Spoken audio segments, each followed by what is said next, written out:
Hello, welcome to another episode of Emerging Technology Conversation. Today we have the amazing Brian Bero down in Victoria today.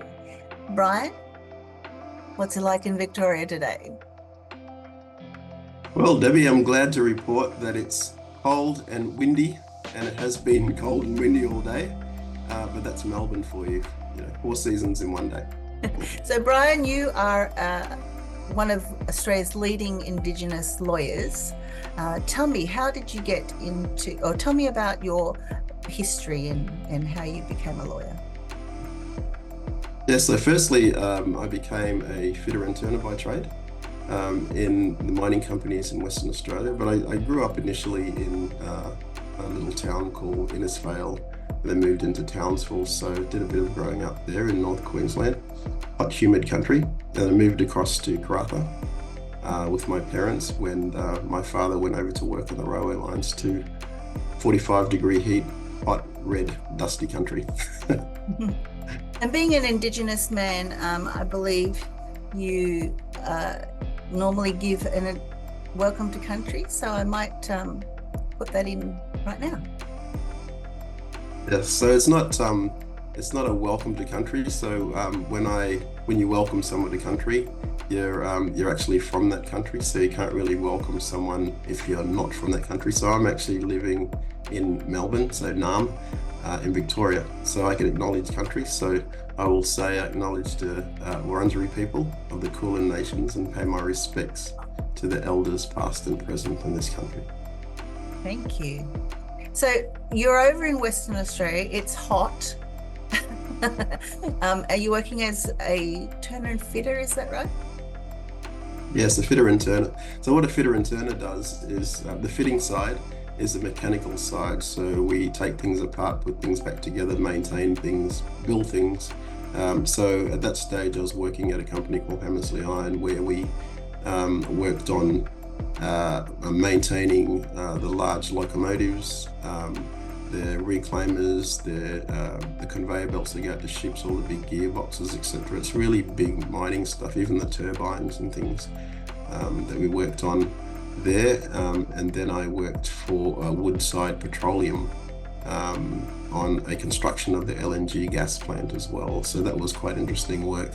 Very hot.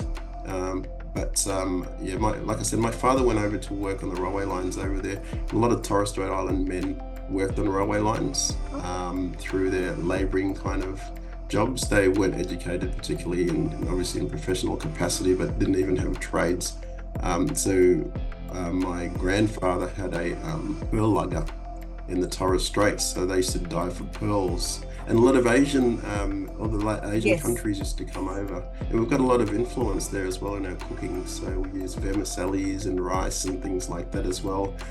Oyster sauces, soya sauces in our cooking as well, with a lot of the seafood. So delicious food.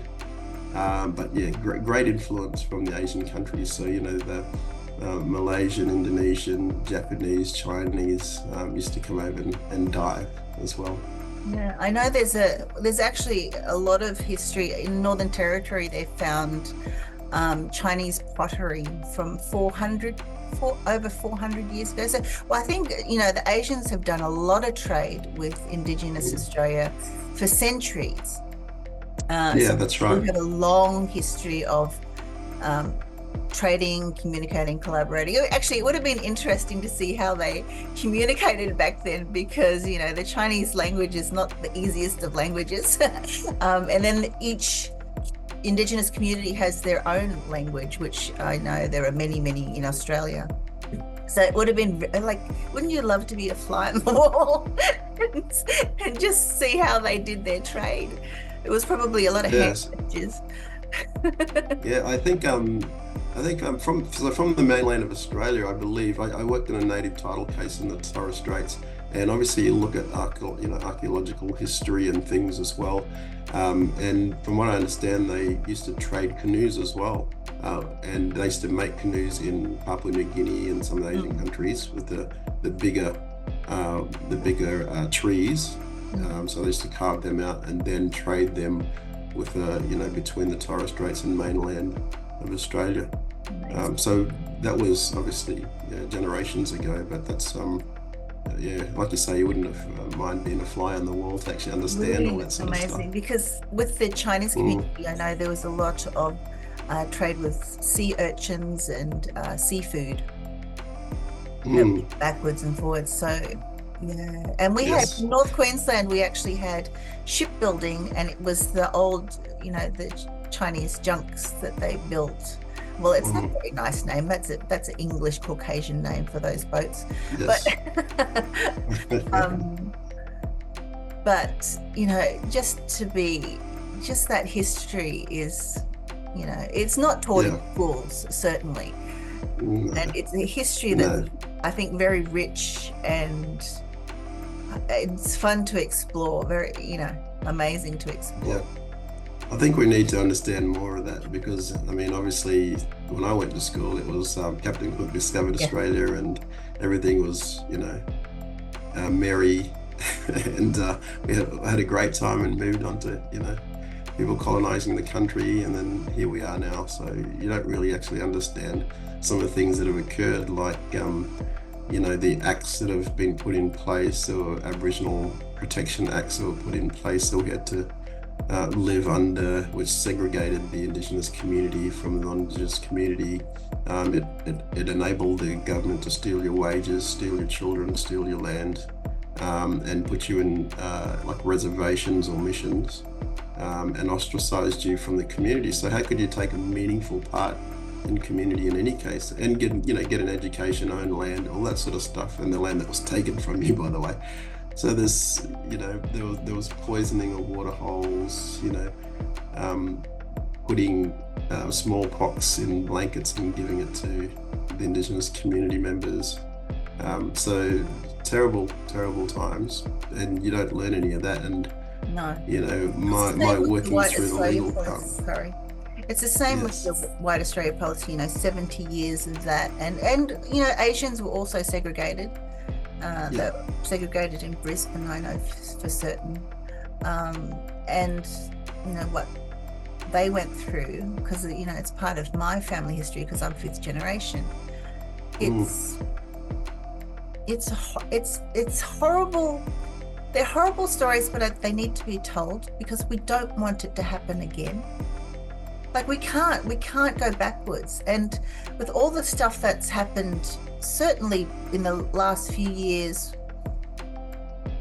mainly starting in other countries like the US, UK, there's been a lot of division, a lot. And Australia's always had it, but we've never acknowledged it. We've never really acknowledged it. So I think it's important to acknowledge our history, however bad it is, however horrible it is. We need to acknowledge that it happened so that it doesn't happen again. And it also brings, for me, what I've always believed in. If we understand that, Chinese, Japanese, whatever, Muslims have lived in this country for many years. Certainly we know that the Indigenous people have lived here for 80,000 years, whatever it is.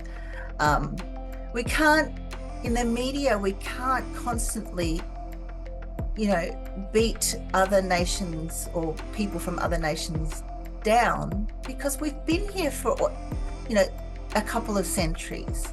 We're not new to this country. This country is a melting pot of nations, and we always have been. Yes. Even before colonization, we had people coming from different countries to trade, as we talked about. So it's about, but even those stories need to be told, I think. And you hear about, even recently, Pauline Hanson suggesting things like, oh, they're taking over, the Asians are taking over, etc. It's like, well, welcome to our world. As a First Nations person, going back a couple hundred years, we were thinking the same thing. And they keep on beating these things up about, the boat people are coming, etc. It's like, and it seems to be like a massive story. Each time these kind of breaches occur, like I think some people were caught near Broome up in Beagle Bay. And that was a massive story, and the government is incompetent, they can't hold our borders. It's like, get a grip, there's a few people on a boat, like we're not getting invaded here. Um, yeah, I think it's just been used as a political football, and it's really, really frustrating and annoying. Yeah, it is. And sometimes you kind of need to look at the facts. If you go into the actual legal documents, you can see who owns the land in Australia, and it's certainly not the Asians. I didn't always work in law. I was actually a fitter and turner by trade. So I was born in a little town called Innisfail, and I think we just had that conversation about that. And your family up in Cairns, so it's not far Yeah. away. So I was born in Innisfail. I grew up in Townsville. So there was my people are the Meriam people from the Torres Strait. So I grew up in a little town called Townsville, and we had a strong Meriam community there. So I grew up learning a lot of culture and dance and things.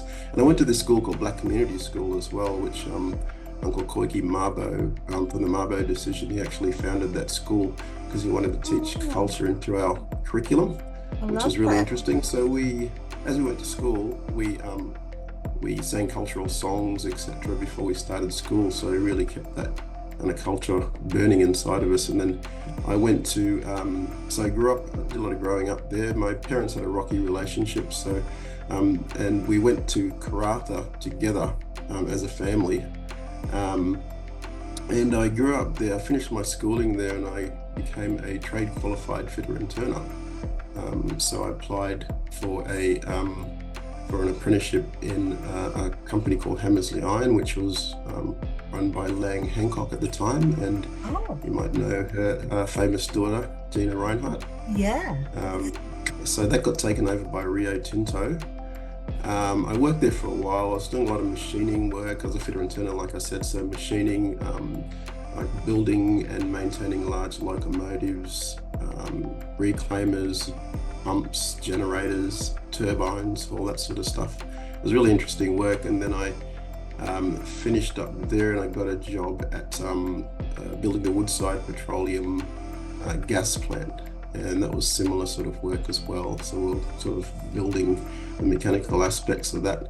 I got tired of the 45-degree heat and the work over there, and I kind of outgrew, I guess, Karratha, and I wanted something more. So I actually wanted to go to uni, but I didn't have the opportunity to there. So eventually went back to Cairns, lived with my older brother, and then worked in the shipping industry, a company called NQEA who built ships, and another one called Tropical Reef Shipyard who then maintained ships. Mm. Did maintenance work on that, and it was really dirty work. I was inside bilges and things, and God knows what I was breathing at the time. And so I kind of got sick of that.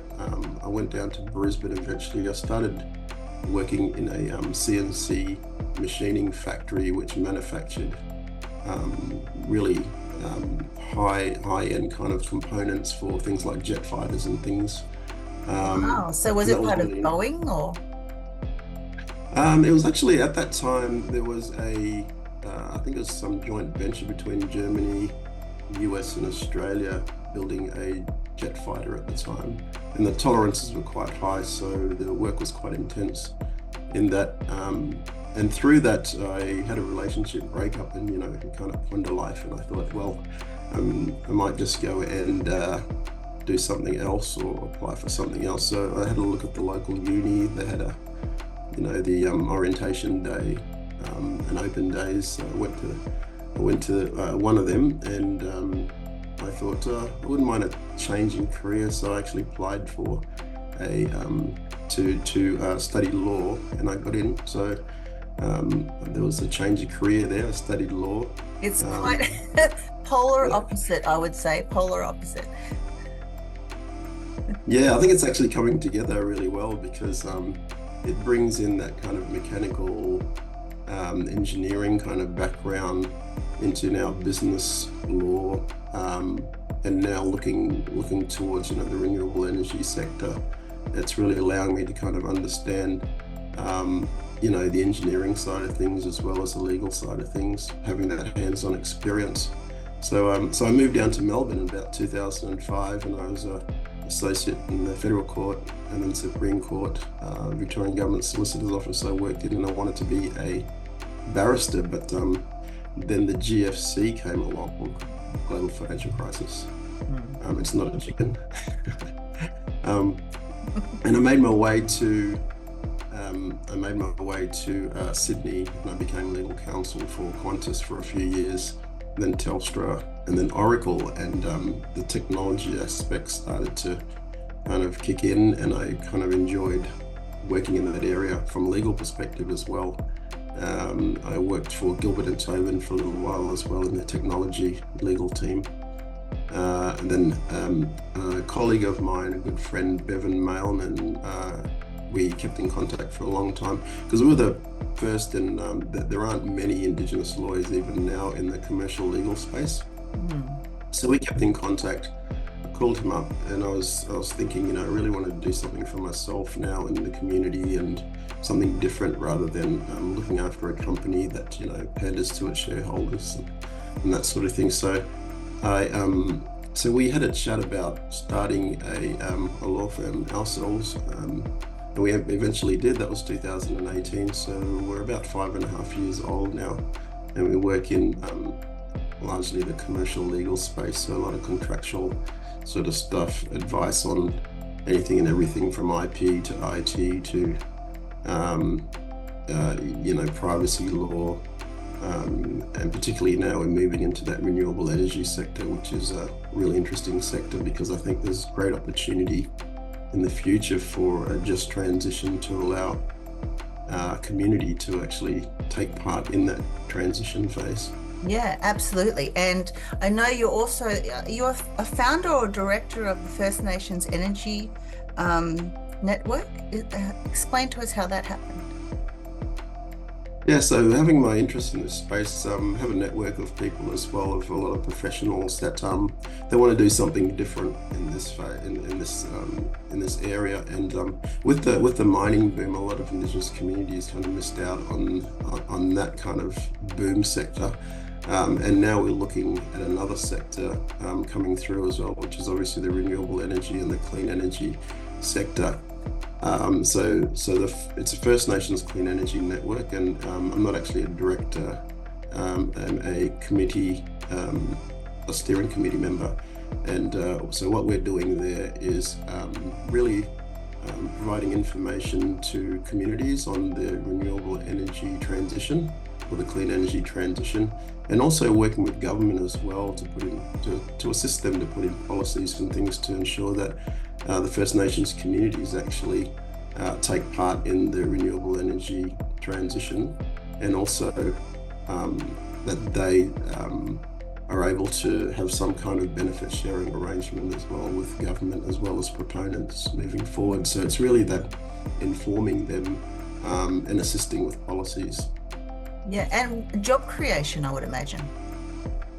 Yeah, that's part of the benefit sharing arrangements. So the benefit sharing arrangements could be anything like a co-design of projects. It could be procurement for their businesses to ensure that they have like a circular economy within their communities, and like you said, job opportunities as well. So there may be particular targets or something to be met, or training capabilities for the community as well, to ensure that they take part in any projects that are relative to their country. Because having that experience actually, and I recall when I did grow up in Karratha and I did my trade in Karratha, there were a lot of tradespeople and professionals flying in and out of Karratha, or the mining sector general. So you've got Karratha, Dampier, Tom Price, all of that sort of area in the Pilbara and Port Hedland. People flying in and flying out. So they would come into work and they would go out, and the money would go out with them. So nothing stays within the community. And therefore, you don't really build that circular economy within the community. So you don't allow communities to prosper, so they don't have the opportunity to open their businesses and shops and things to kind of cater for that money staying within the community. Yeah, I guess we don't really think about that, because we've always talked about the fly in, fly out, but we don't think about the community itself. And building a community is really important. I think, just for the whole economy of Australia. So you also have so I hope I get this right, this new technology called the Contra rotating vertical axis wind turbine. Did I get that right? Yes, that's right. So the company is actually called CR Vought, and it was founded by a fellow called Chris Moore, and I'm one of the co-founders as well, and the CEO is Natalie Moore. So the technology is actually, if you could imagine, the horizontal wind turbines, which is the ones that are usually being constructed around the country. You'll see them, if you're driving around. Yes, they're the big fan sort of ones. So these ones are actually not horizontal axis; they're vertical axis. So the CR Vought, like you said, stands for Contra rotating vertical axis wind turbine. So it rotates that way. But our technology is actually contra-rotating. So you have a rotator being actuated by wind going one way, and then the other one going the other way. And between them, we have a technology that allows for a motor to sit, or a generator to sit between that generates energy. And that is a first, and we don't believe there is anything else out there like that, because the motors that they currently use are larger, more cumbersome, and they sit at the bottom of these types of arrangements. And we are working with CSIRO at the moment to develop that technology further, to ensure that we have the most efficient blades possible in terms of generating that energy. So it does away with a lot of things like gearboxes as well. So it doesn't have. So you imagine the horizontal ones actually need to tilt, or sort of I think they call it, to face the wind, so the wind is able to hit. But these are omni-directional, so they can, wind can hit them. So it's like so if I just butt in for a second. So those twirly wind chimes. So you've got one twirling this way, and then you've got another one twirling in the opposite direction, and then your little motor sits in the middle. Is that correct? Yes, and as the motor sits in the middle, it's able to generate double the amount of energy that a normal wind turbine is able to produce. So that's something in itself, because obviously it then allows for less of these to be put around, or more to be put around, and to generate more energy. And because there are papers out there as well that say that you're able to put them closer together, and they're able to kind of foster more wind and generate more wind as it goes through the wind farm. So the other ones, the horizontal wind turbines, you have to put them further apart, because I think as the wind passes through them, that wind velocity decreases for some reason through physics, that this doesn't occur with this type of arrangement as much. Using less space anyway, because the fan is like this, whereas yours is going like this. Yeah, and there's also articles out there that state that these are more friendly for flying creatures as well, such as birds, because I was going to say imagine so you have the horizontal ones whacking birds, but these are quite visible because they're spinning, and you'd imagine a bird could see that, rather than having a blade coming from the side and whacking them. And I think there's videos out there that you can see. Yeah, it's not pretty. Birds getting whacked. No, it's terrible actually. Yeah, and I also sorry. I also know that the reason why Chris originally, he comes up with ideas all the time. He's amazing, I know Chris. But you're thinking about First Nations people with this technology. I mean, this is a technology that could be used globally and help a lot of people. But one specific reason why you're wanting to build this is because of our remote Indigenous community that don't have access to power. Can you tell us a bit about that? Yeah, so a lot of the communities, they rely on these things called power cards. So the power cards, you have to go and pay for a power card, and when you pay for a power card, you're able to then use it for this particular on a station, and then generates, you pay for energy. through these power cards. But if you don't have any money to put on the power card, you don't have any energy. And a country like Australia, energy should be provided for all. And unfortunately, in these communities, it's not. And it is expensive as well, because in a lot of these communities, they don't have access on the grid. They use diesel, and obviously diesel is a dirty means of producing energy, and it's also costly, and not to mention also the harm to the environment. So something like this is technology. If you can imagine out in the remote regions where there is a lot of wind, and there is also the ability to generate solar, we can apply technology to ensure that communities have access to proper energy and constant energy as well, and that being affordable. Yeah, I think it's kind of mind-blowing that in our country that we have communities running on diesel power, but that's a little, I think we need.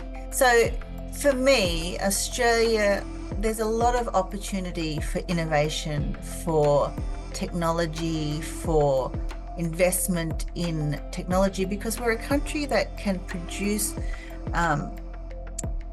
innovation, but it gets exported. But this is a really good reason to keep it here, because you're actually helping our own community, and you're making strides in energy and renewable energy. I know there's a whole lot of talk about nuclear and whatever at the moment, but nuclear is going to take time. There's a lot of new research and models out there, but that's going to take at least 10 years. Your idea, I'm assuming, could be built in a fairly short time. Is that right? Yeah, that's correct. We're looking for funding at the moment. We've developed prototypes as well that that work, that have sort of proved that technology. So we've got to continue on and continue to develop through R&D work. And like I said, we're working with CSIRO now to continue to develop that. We've put together an excellent package where where we have a sea container that has these vertical axis wind turbines coming out the top, as well as some solar panels and like macerators for toilets, and have a toilet facility there with kitchens and things like that as well. So this type of setup would come in real handy. Also satellite, actually, for Starlink. So this type of setup would come in really handy for remote communities. Elon, if you're watching, we need some funding. Yes, for sure.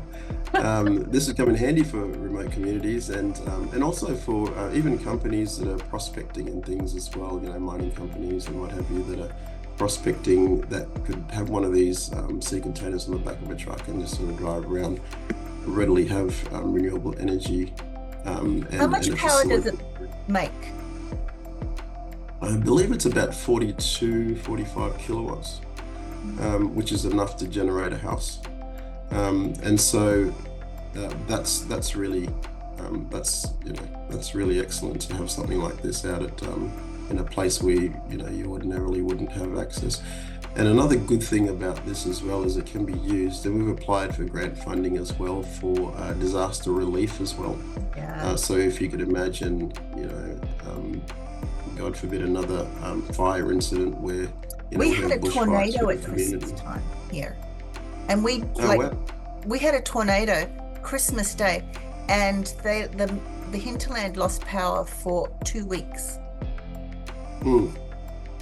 Yeah, well, something like this would certainly be handy, because it's so we think one of these can be plonked in. It could be by, if it's remote access, it could be by helicopter or back of a truck. But can you imagine a big helicopter dropping one of these in there, setting them up, and then you have the community to have access to kitchens, toilets, Wi-Fi, even a TV setup, like a lounge setup as well, where community can gather as they rebuild. I think that would be fantastic and an immediate kind of fix to allow them to have access to energy. But it'd also be great for a communication point too, because if you've got access to Starlink, and it's mobile, then you could get that information out. Because I think the biggest thing with emergency situations is actually getting that information out to the community. So that would be a major plus. Yeah, and these days the access to internet is essential, because a lot of services rely on that, particularly like you say, the information thing, but also there's technology out there that relies on the internet for them to for health reasons as well, like people with diabetes and things like that as well. Absolutely. Or it could even be remote hospitals, information centers that go around in remote areas. So lots of uses. I think there are probably uses that you haven't even thought of yet. I think these are, have a little brainstorm with we'll get some students and have a big brainstorm day. But so going forward, where do you see? So you've got your idea, but where do you see Australia's energy going in the future? I just mentioned the nuclear. From a legal background or from your own opinion, what do you think in the renewable energy in Australia? I think the way forward is solar and wind, because we have an abundance of it in Australia. I think when people talk about nuclear energy, they're talking about countries that don't have that. They're talking about countries in Europe, and they use examples of countries in Europe that have limited access to land, winds and those resources, when we have an open country here. If you have a look at Australia and you have a look at a wind map, I think they're readily available on Google. You can see around Australia there are strong winds, particularly prevailing around the bottom area of Australia, and then you look towards the middle as well, it's quite open. And obviously our sun ability to kind of harness energy from sun is immense in Australia. We've got pretty much desert country all in the middle that has strong a strong ability to generate energy through sun and solar. So I don't know why we're going down the track of talking about this nuclear energy. Like, I'm not completely against it, but I'm not convinced that that's the way to go at this stage, because I think we have ample wind and sun to be able to generate energy, and we can't be compared to other countries because people are using examples of other countries benefiting from this.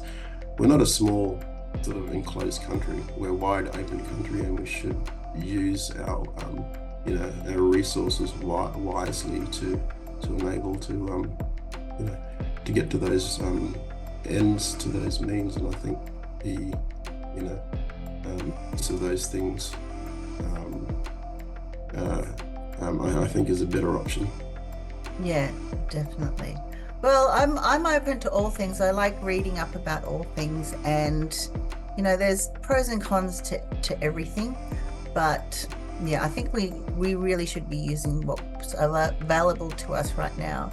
I think what people are concerned about is just the consumption of energy with the technology, with artificial intelligence and all that coming on board. Whether we can keep up with it. So it's more about us really buckling down where we have to invest now, whatever it is, whether it's solar, whether it's wind, whether it's hydrogen, whatever it is, we need to invest now. Our coal powered stations are old. They're over 50, 60 years old. They haven't been updated, and we know coal is not good for the environment. The waste from coal is not good either. It's damaging to the environment. So we have to act now. We can't just think and talk about it anymore. We need to do something about it now. So going forward for you, so the future of Australia, what do you think? What do you think we need to do? Yeah, well, like I said, I think we need to harness the wind and solar energy, because the demographics and the topography of our country. I think that's the way to go. And coming from a background like Chris Moore, his background is Darug and Palawa, an Aboriginal man from those nations, and myself being a Meriam man, we've cared for country for thousands of years, and we want to continue to do that. So I think clean energy, renewable energy programs and processes, projects are really in line with what our beliefs are, and that's happened for hundreds of generations. So we'd like to kind of continue to ensure that those initiatives are put in place for country and indeed the world, because obviously what we do here and what other countries impact each other. And we have, like I said, a vested interest in this country because for thousands of years, we've ensured that this country, we've ensured that this country would be cared for, and we'd like to continue to ensure that it's cared for, and putting, ensuring that these methods are applied for the next generation, I think is essential to allow that to occur. To build stories for the next generation. It's quite, it's lovely. It's lovely. And with your Indigenous background, I don't know,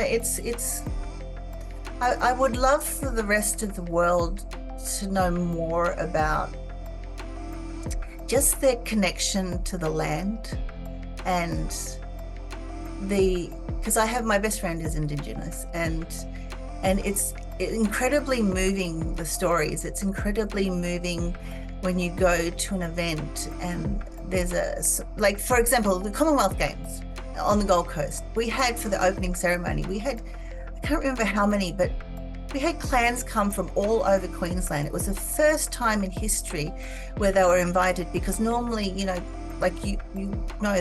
normally you don't encroach in other people's lands and you don't perform your rituals in other people's lands, but they were invited. So it was the first time that it might have been 20 different communities, Indigenous communities, came to the Gold Coast, and they did this massive performance. But it wasn't explained. It wasn't explained how significant it was. It wasn't explained what the smoking ceremony was for, to clean out the bad energy and welcome people. And I think we really need to tell those stories, not just locally but globally, because it's very moving. Like, I'm tearing up right now talking about it, because it is so moving. I think it did those stories. I think it did occur during the Olympics in 2000. That a lot of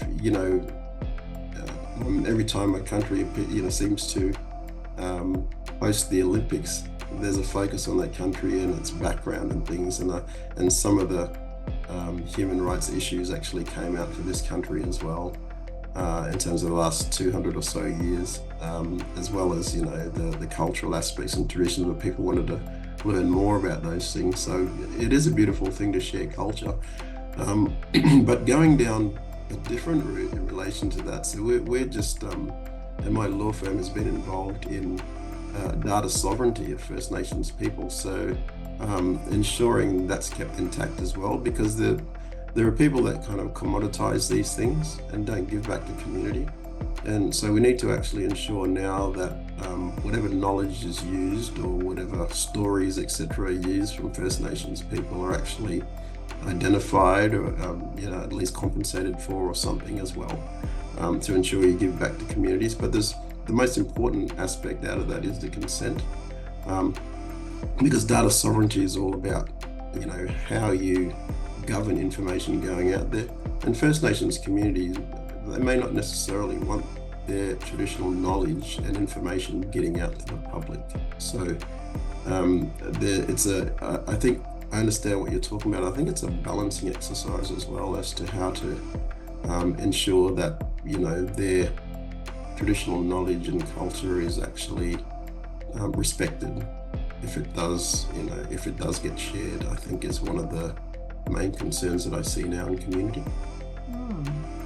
So that's a completely different sort of. It is, and that's interesting too, because all the talk right now, obviously with cybersecurity breaches and all that, is about data, and it's all around who owns data, who owns the IP. If you create a picture on DALL-E, do you own it or do they own it? There's so much, so much about data, but then if it's a spoken story, it's hard to sort of, it's hard to stories that are passed down, it's hard to categorize that, isn't it? I'm not really sure how that would be done. Well, I have another friend who's now working on. They've gone overseas to Geneva, and there's a big talk about Indigenous cultural and intellectual property. Now there's a big push for a piece of legislation to be put in place, and the government is working towards that now to ensure that Indigenous cultural and intellectual property is being protected. So how that is being done is through this, like I said, piece of legislation that's being developed. I'm not sure what they're going to be putting in place. They're still consulting with communities. However, that's, it's watch this space. I think in the next year or so we might see something come out. But there has been, and I'll give you an example. There's a case called Barubi Arts, where a fellow owning this particular company had Aboriginal dot paintings and things put on artifacts like boomerangs and clapsticks and that sort of stuff.